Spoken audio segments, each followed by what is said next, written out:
Hi there, everyone, and welcome to today's Family Office Roundtable. I'm Kat Delgadillo here to co-host our event with our CEO, Ha Martin, who's going to give you a little more information about 10 Capital Network and what we do here for investors and startups. Great. Thanks, Kat. And thank you, everybody, for joining us today for another great round of presenters and a content piece. And thank you in the audience for joining us as well. And want to tell you a little bit more about 10 Capital while people come into the room. At heart, 10 Capital helps startups and founders connect for funding. I want to welcome you to one of our online events that we have today. Next slide. And at heart, what we do is we're helping you meet more investors, but we also help with fundraise strategy, help with pitch decks. We're increasingly using AI tools to help analyze the deal that you have and the pitch that you make to give you feedback on what you do. We work with a number of different partners as well in this way, and we basically provide the lead work, saving you time and money. Next slide.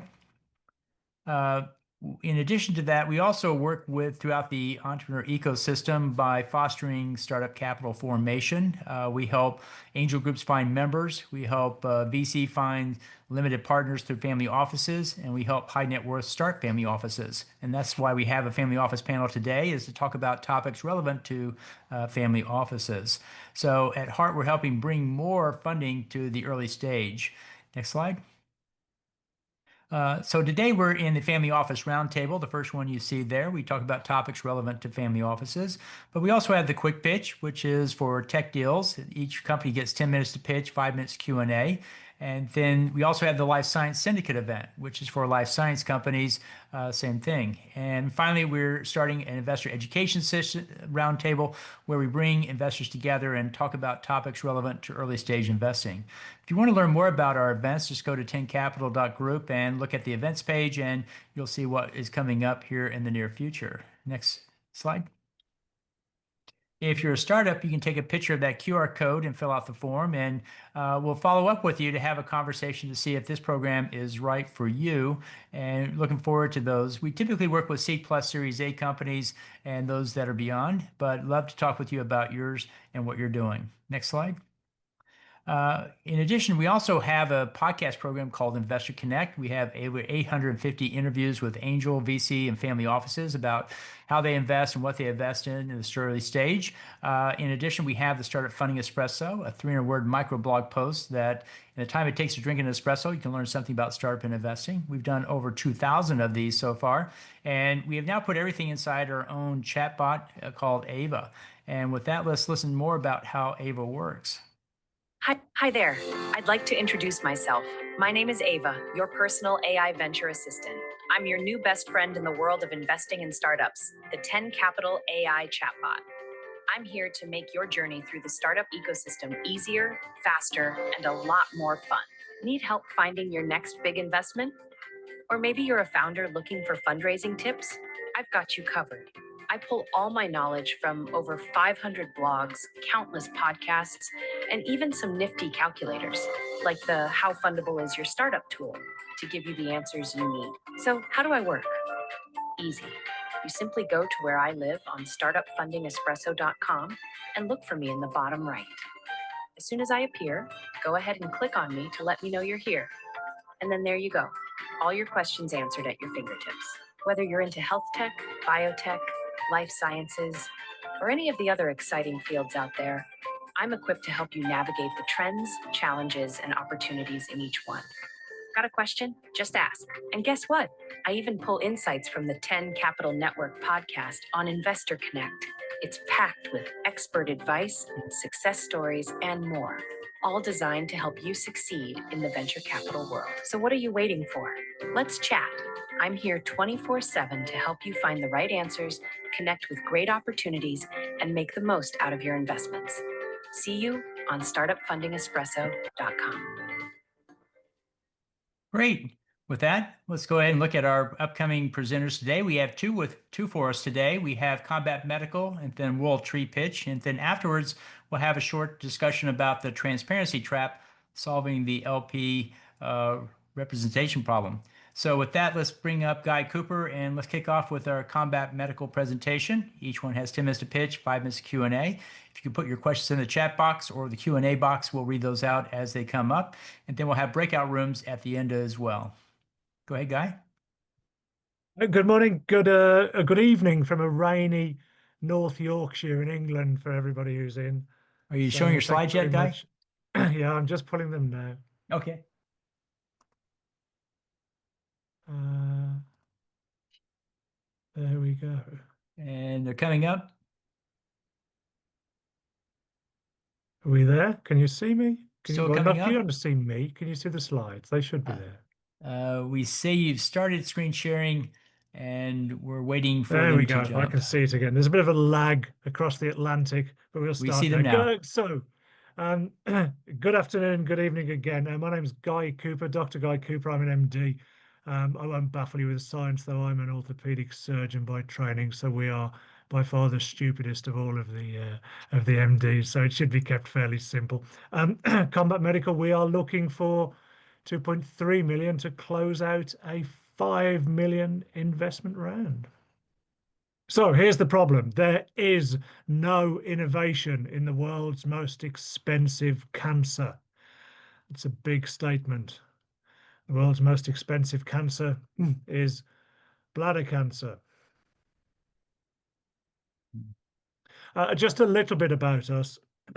Unlike a lot of the companies that you will see in these sort of positions, we're real. We're trading out there outside the US. We've done more than 100,000 procedures. We are in more than 30 countries. We turn over revenue. We turned over 4.3 million last year, and we made a good profit too. So we're a real company that exists. We have a number of clinical publications, more than 40. We have a very heavily patent protected product offering. You'll see two boxes there. The little one is the bladder cancer box that we will talk mostly about, but we do also have something for abdominal tumors. So it has multiple applications in multiple cancers with a big market. And our FDA approval trial has now been launched and is recruiting in the UK and is the reason why we need some more money. You see here a gentleman being treated just in the outpatients department, in the walk-in department in the hospital. And you see, if we go to his bladder, that via our machine, we are putting heated chemotherapy directly into his bladder. He's awake, he doesn't have any anesthesia, any pain relief. It's a relatively comfortable procedure. We are delivering the drug directly and only to the affected organ, so there's low side effects and no systemic effects. And we do this through a patented aluminium heat exchanger that we own.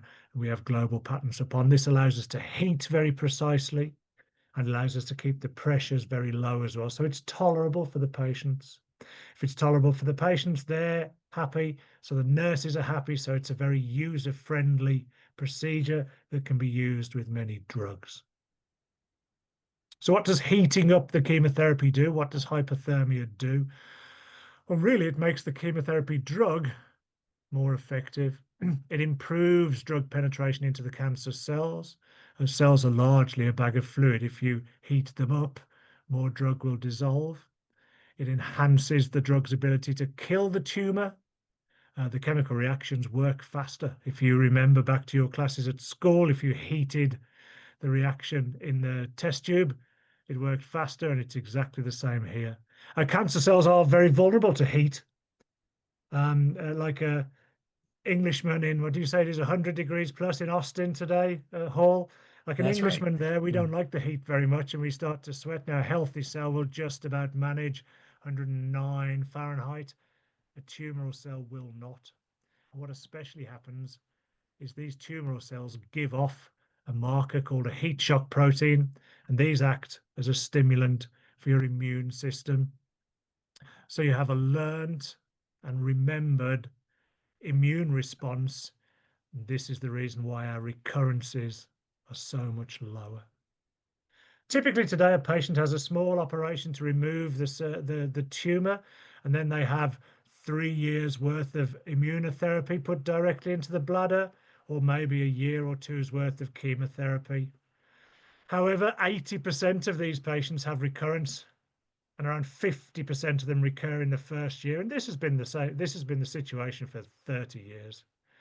Every time it recurs, you can, of course, have another small operation, another set of treatment. But if it gets worse, if it progresses, the only option is to have your bladder removed and a lifetime of incontinence care.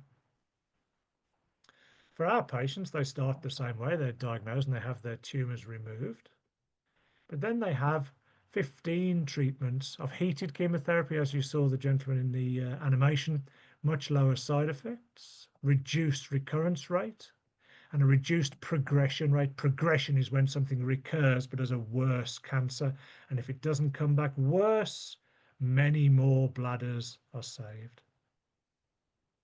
Some clinical evidence. This is a study that we carried out in Europe. You see 174 patients. If we look at these guys at the top, these are the worst guys. These are the guys that the FDA are very interested in how they're treated. They have this flat lesion called carcinoma in situ. And after a year, around 70% of our patients are cancer-free. Now, is that good, bad, or indifferent? Well, let's see. This is another very similar study from the University of Cologne in Germany, where we were about 67% complete response at a year. And there's another couple of studies here that had very similar results, leading the global committee of bladder cancer experts to say that hypothermic mitomycin C, which is hypothermic chemotherapy, is recommended. What does this mean for patients? Well, if you use Hyvec from Combat, after a year, what did we say? 70% cancer-free, so 3 patients have cancer. The first drug approved by the FDA 2.5 years ago, Merck's Keytruda.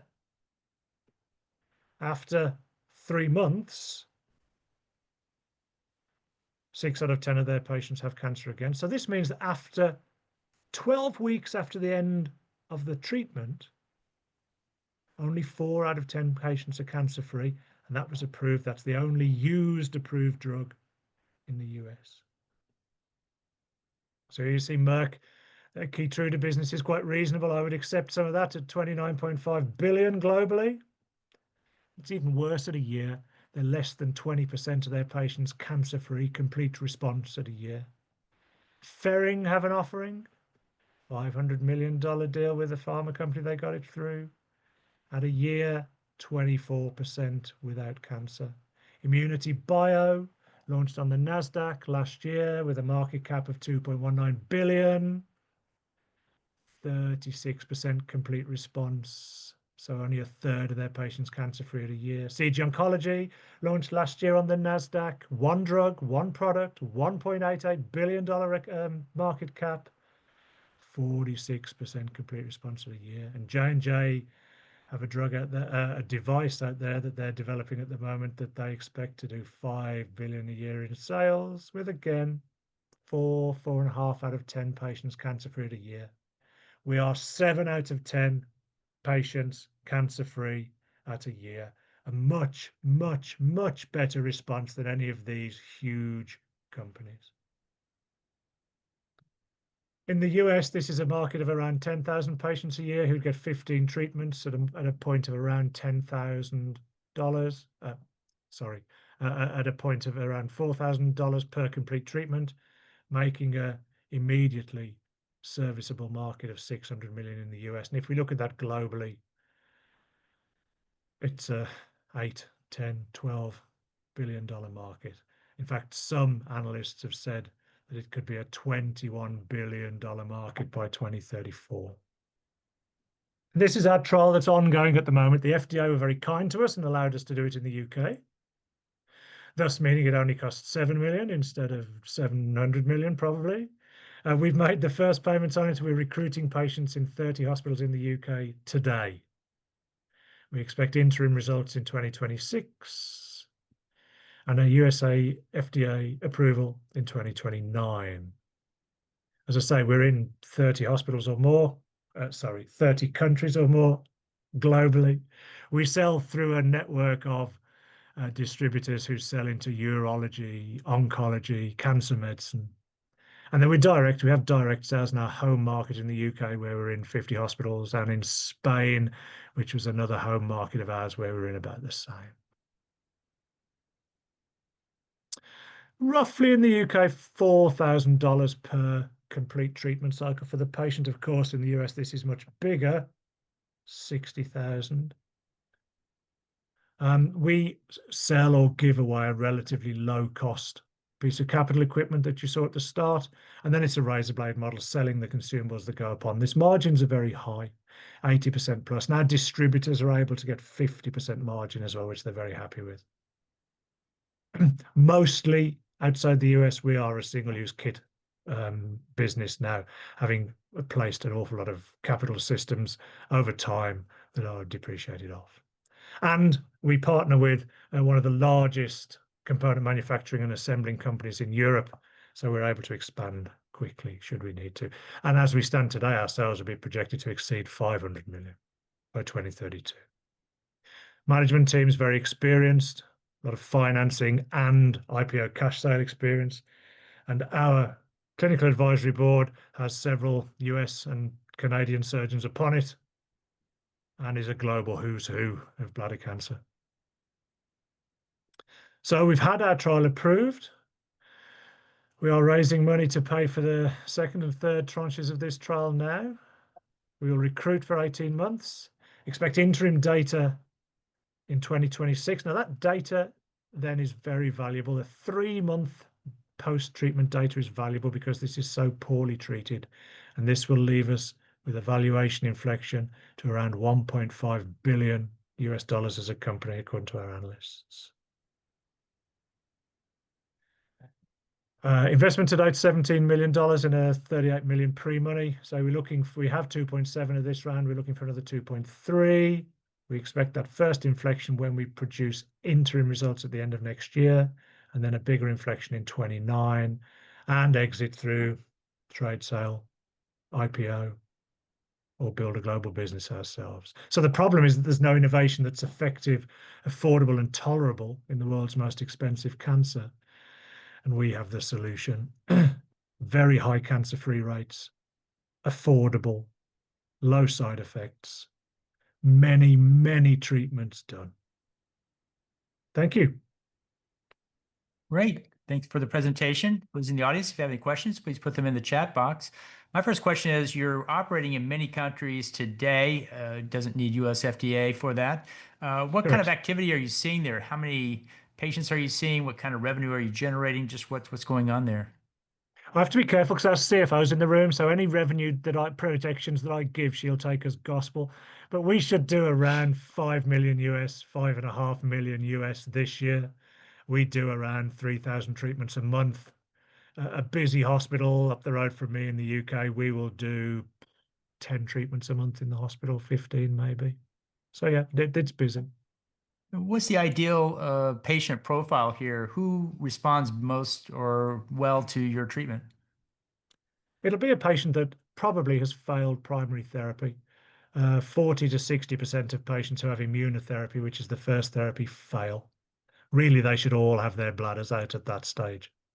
We come in at this stage and offer not a salvage therapy, but a very, very good therapy in a space that's huge at the moment. The amount of investment in this space by the big boys looking for a cure, in inverted commas here, is enormous, and our results are so much better than theirs. So there's potentially many exit opportunities. Who do you think is the most likely that will buy your company, and why will they buy it? Boston Scientific have already bought a company I worked for and fired me once, so I joked that would be the same again. They bought American Medical Systems. But somebody like Boston, Olympus, Johnson & Johnson, who we're already talking to a little bit, Boston we've spoken to. These are quite likely acquirers. I must admit the market caps on the two that have done IPOs on the NASDAQ are quite attractive at north of $2 billion as well, so we might go that route. But I think if J&J wrote us a check for, I don't know, I look at the CFO to see what college she goes, $500 million tomorrow, we'd probably take it, or $1 billion in 2-3 years' time, we'd probably take that. Great. And so what's novel about your therapeutic technology there? What really makes it stand out from the competition? There's no competition in this space. There's a lot of very clever drugs. There's a lot of big sort of nasty systemic treatments for it. This is taking today's treatment and supercharging it. So the nurses can do it. It can be done in the hospitals exactly the same as today. They just do it hot instead of cold. Same drug, same dose, same patient, same number of times, same length of time, just hot instead of cold. How does it fit the physician? Is it requiring special training? Is it counter to what they normally knew, or how well does it fit? No, uh, to use the system will take an hour to show the nurses how to do it. But to them, it's very intuitive. It looks like a sort of bladder lavage system to them, which is something they've used for hundreds of years. You show them how to do it and they do it. It's very important that the nurses need to be able to use it, because if they cannot use it, they will not use it and the product will die. This is very simple for the nurses to use. We don't support any cases really once the nurses are trained. Great. Well, we're at our time. Thanks so much for a great presentation, and we'll look to see you in the breakout rooms. Lovely. Cheers. Thanks all. Good music. So with that, let's move to our next presenter, Doug Wilmore of WorldTree. Doug, go ahead and launch your slides and kick off when ready. Great. Thank you very much, Hal. Good afternoon. Good morning, everyone, wherever you're calling in from, checking in from. I'm the CEO of WorldTree. I tell people that we represent the most complex advanced carbon capture system that the world knows, and it's called a tree. And with WorldTree, we really see that we need a new kind of lumber. We're losing tree cover every year in North America, worldwide, of course. The demand for lumber is set to quadruple by 2050 worldwide and in North America also. We have 30% of our tree species at risk of extinction. That's primarily due to climate change. And the most significant thing is we're not able to grow lumber fast enough to cover the needs that we have. And so we're losing that tree cover every year. So with us, the solution is we're commercializing the fastest growing hardwood species in the world in North America, the first company to do it. Very friendly, very benign, non-invasive. It's called, the botanical name is the Paulownia tree, otherwise known as the Empress Splendor tree. You can see on the screen there how fast it grows. That tree on the trunk on the far right is a 10-year-old tree in Tennessee in the United States. We grow primarily in the southeastern US and Costa Rica and Mexico, where we get very long growing seasons. And so this tree is very unique. Again, it's non-invasive. It's nitrogen fixing like legumes are. So it has a unique root system that adds nitrogen to the soil, doesn't detract from it, supports biodiversity. And then one of the most amazing things, so we get a fully grown tree in 10 years. We harvest it for valuable hardwood lumber, and then the tree regrows from the stump. It will do that for 5 generations before we have to replant. So really 50 years of renewable, regenerative, high quality lumber, all with the carbon being sequestered in those high value products over time.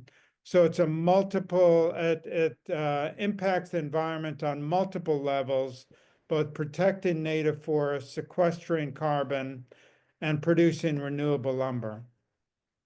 These are some of the applications you see. On the left, you see the markets that we're selling into, high value, finished lumber, furniture, cabinets. The musical instrument industry, Fender and Gibson are both buyers from us. They both have climate change shortages, that they have woods they need to replace. Many people in these industries do have permanent climate change shortages that they're looking for replacements. And so these markets that I just identified, they total up to $170 billion wholesale market in North America alone. That's not worldwide, so it's in North America. The single biggest issue we have to selling into these markets now is lack of supply. So we've been growing for 9 years. We're harvesting smaller independent growers. but like I say, we're the largest grower right now. We have regular orders from 15 repeat customers that total up to the potential volume from these customers total up to almost $20 million a year in revenue. And we're selling directly to manufacturers, not to mills, wholesalers, things like that. We're also selling at prices higher than what we've modeled.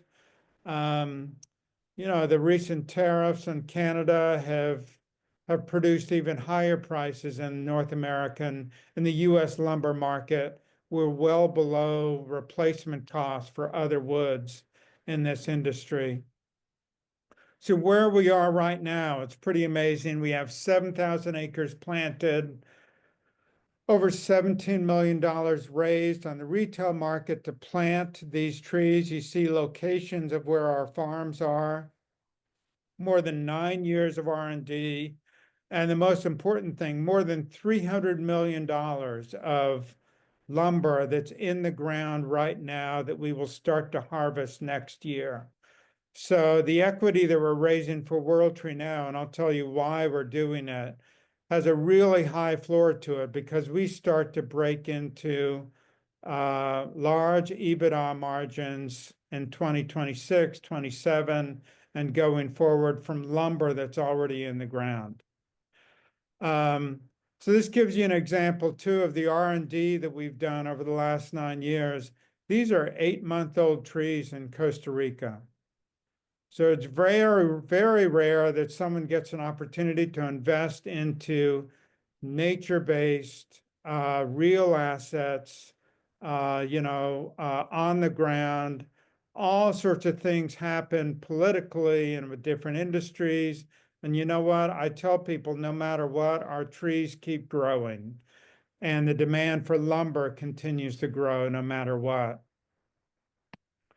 So what we're ready to scale now. We've developed 7,000 acres over 300 different farms over time, and now we're ready to scale into much larger projects, partnering with institutional investors.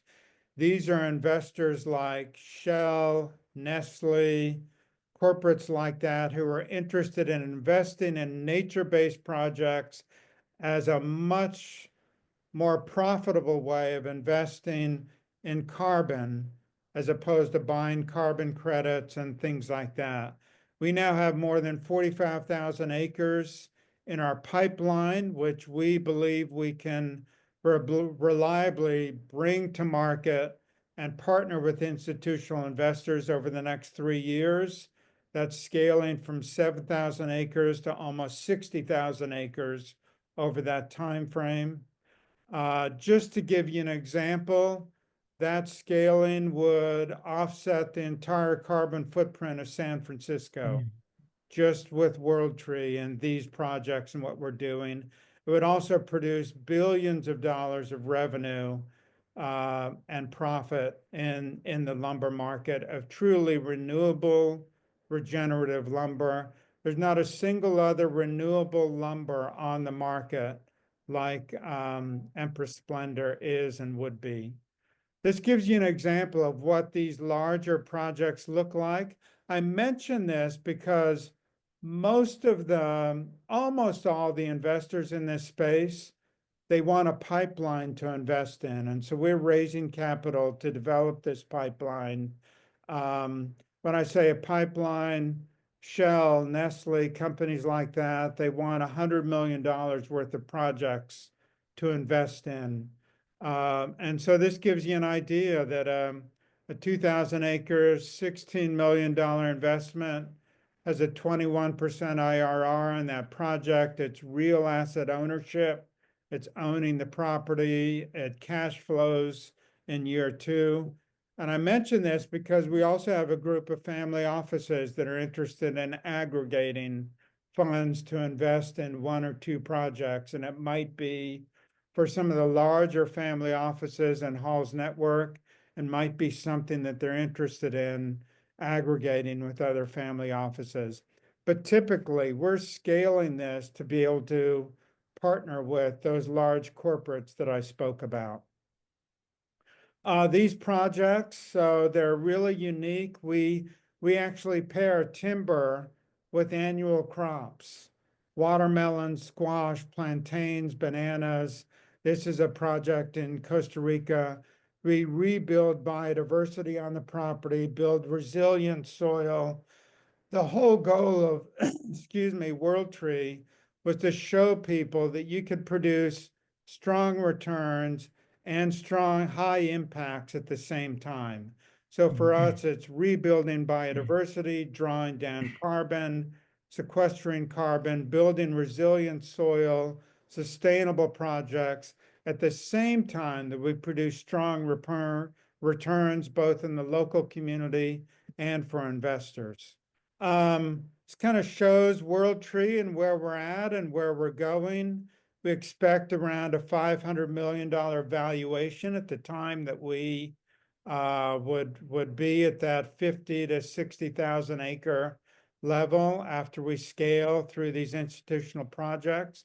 This revenue stream that you see right here, virtually all of that revenue is from lumber that's already in the ground planted.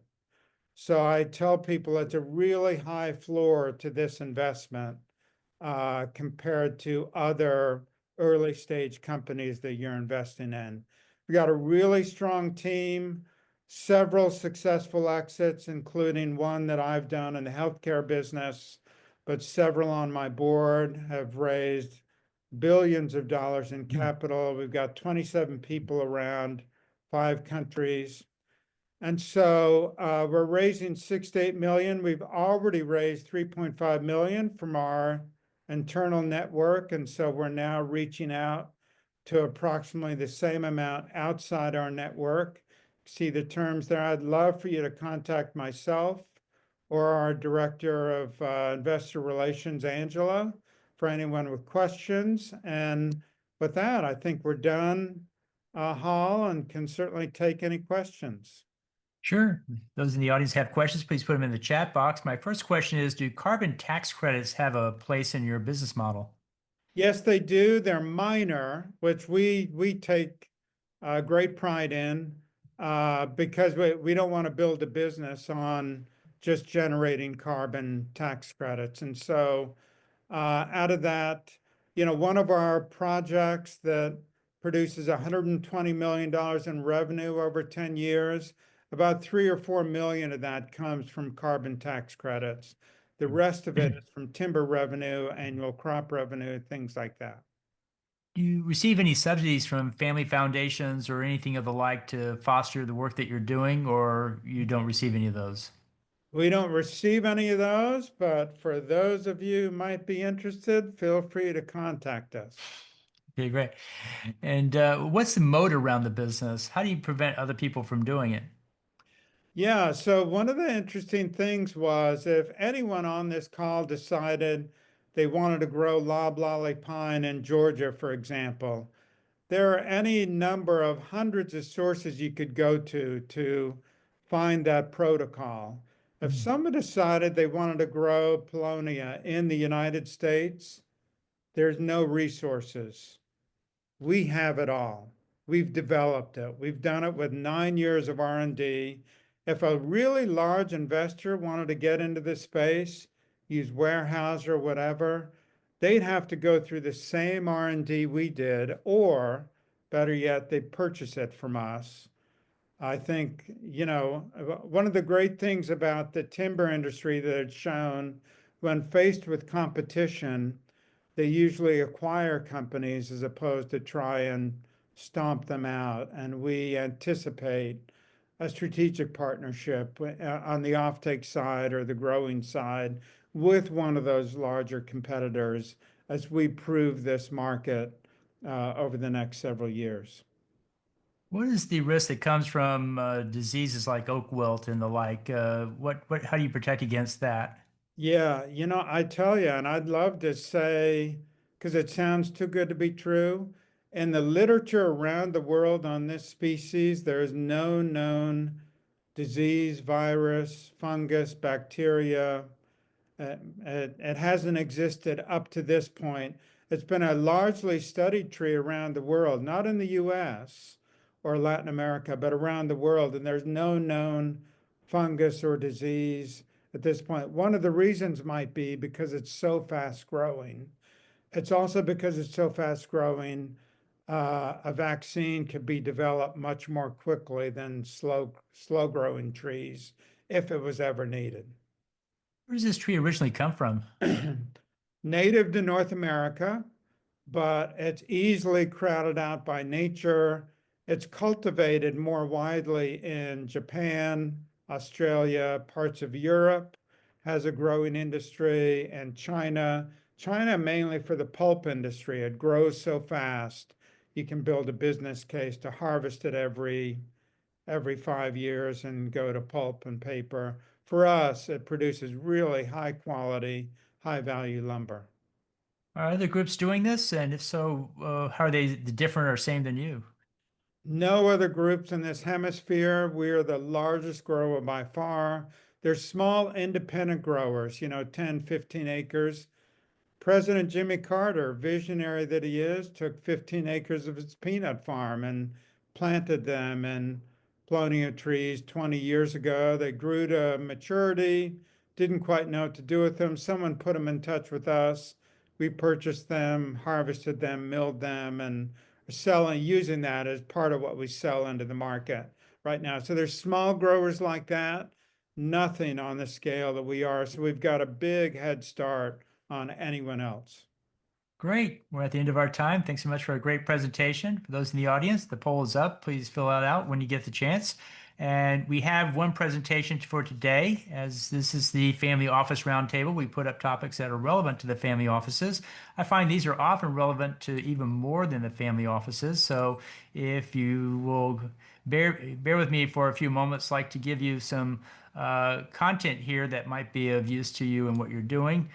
Basically, we're going to talk today about there are 5 pains for the limited partner, the LP 5 pains they call it. And today we're going to talk about the reporting problem. And if you're an investor, you probably recognize this, but it talks about how general partners can build confidence through just better reporting practices. So if I put this up and launch my slides here, we can actually talk about some of these topics as we go forward. If you have questions, please put them in the chat box as well.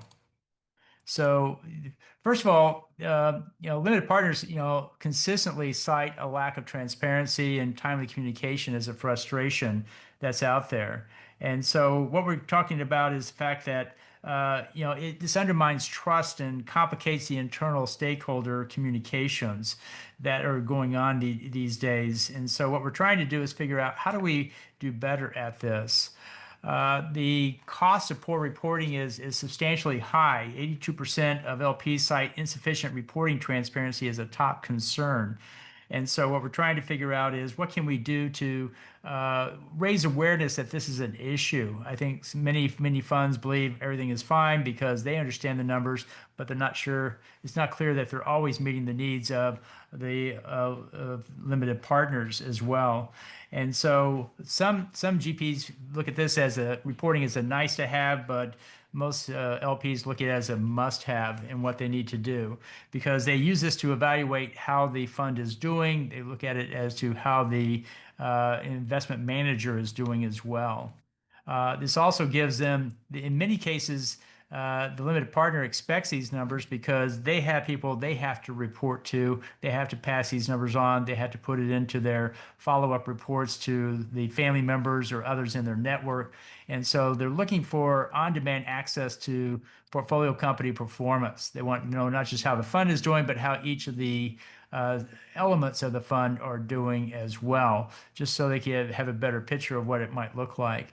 And they look for communication that's proactive, not reactive. So they're expecting information just to show up versus having to call up and ask for it.